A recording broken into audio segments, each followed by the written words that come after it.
咁我哋跟住再睇呢，就係睇一啲三維行人道路網同埋三維室內地圖嘅應用。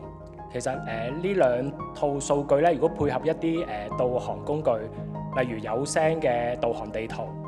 或者一啲已經 develop 咗嘅應用程式啊 ，Voice Map Hong Kong、逍遙行，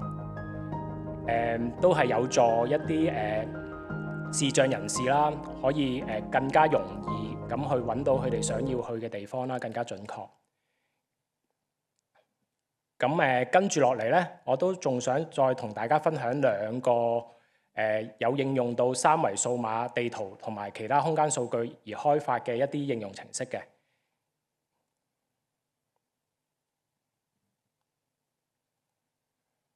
室內導航嘅技術提供商同埋今次卓行助手嘅應用程式開發商呢個項目啦，利用一啲空間嘅數據，可以幫助視障朋友利用聲音導航，可以做到室內同室外嘅一個導航嘅體驗。喺今次項目裏面咧，我哋就通過數據共享平台啦，就獲取我哋嘅一啲空間數據。咁最主要咧就係用咗一個地圖嘅 API 啦，同埋 3D 行人路網嘅一啲數據。地圖 API 就幫我哋咧做一個我哋叫底圖啊，咁就可以將我哋一啲室內嘅地圖數據咧同室外做整合。另外就係 3D 行人路網啦，咁就提供室外嘅一啲嘅步行嘅數據，就可以等我哋咧做到一個室內同室外嘅一個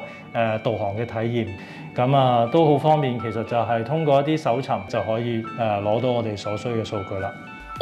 當前步驟到達目的地。咁平時咧，如果我哋去到商場咧，第一要人帶啦，即係帶到間鋪啦，例如去飲茶啦，咁就比較會麻煩到身邊啲人啦。同埋呢次我好 surprise 就係即係好敏感，即係我轉少少你都知我位置唔同咧，係準確好多。